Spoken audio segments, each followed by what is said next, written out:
How would you describe the state of Michigan's roads? Well, I think it's no secret that for the past 40 years we have not invested enough in our roads. Michigan is ranked 46 out of 50 states as far as investing per capita in our roadways. I think the biggest frustration for me is because for somebody who's worked in MDOT for 29 years, we've been doing a lot of bandage work for as long as I can remember. And we've been on record for as long as I can remember saying we need funding. This is going to get worse. This is going to get worse. The longer we wait, the more expensive it's going to get. Explain to people how building roads have changed over the last 29 years. What's different than what we were doing all those years ago to what we're doing now and how we're building our roads in Michigan? Well, obviously the technology has improved, number one. We are putting a lot of technology devices out there. But two, the basic building of roads from the ground up with tearing it out, put a new base and a new aggregate base and all that, the sequence of building the road has really not changed. What's changed, why it's becoming more and more so obvious now, is that our roads are old. I-75 in Oakland County, that freeway was built in the 60s. A good, well-designed and well-constructed road should last you about 30 years. With good maintenance, you can get another 10 years out of it. That's almost 60-year-old roadway. So you haven't been digging down to the bottom again and starting over with the full rebuild of a road. It's been, what, a cheaper kind of just resurface? Exactly. For instance, I'll give you an example. You have $200 million. You have a choice. Do you build about 11 miles of I-96 freeway out here between Howell and Weberville?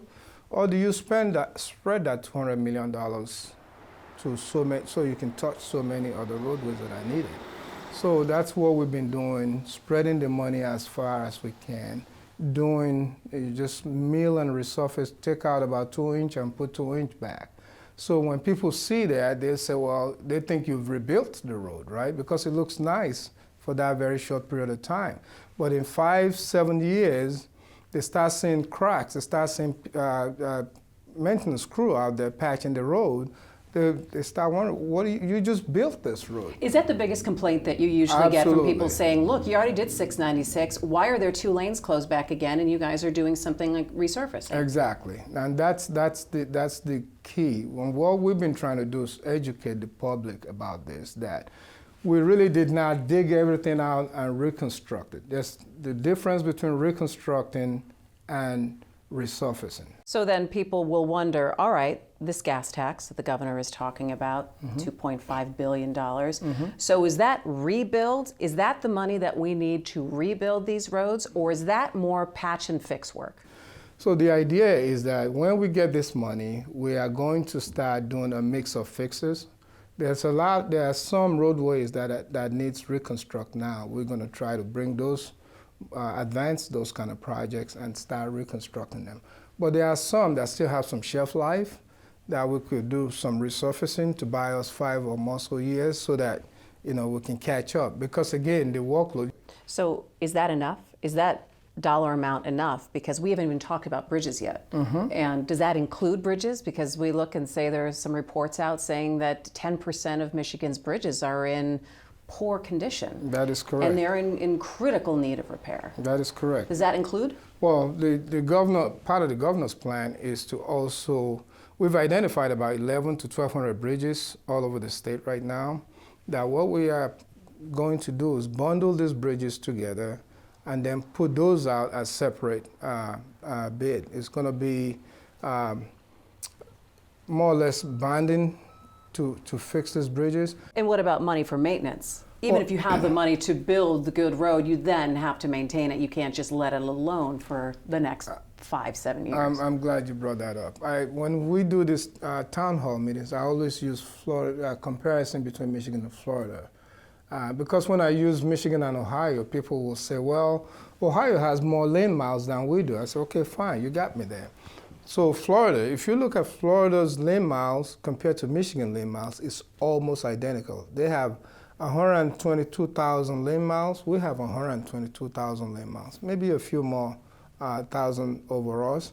Bridges, they have 12,000, we have 11,000. So very close.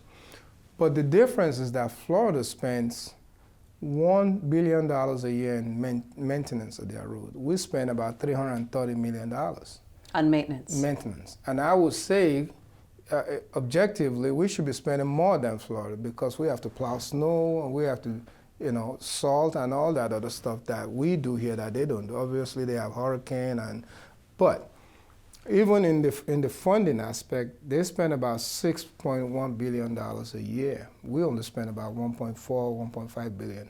It's a huge difference. And that's why the condition of our roadway is what it is out there. I'm sure you're hearing a lot in the town halls about trust and trusting that the government is spending people's tax monies to fix the road in the best way possible. Would you say that MDOT has been the most efficient in terms of fixing the roads with what resource that they've had? I mean, absolutely. I can give you so many examples of that. We at MDOT are very mindful of exactly that.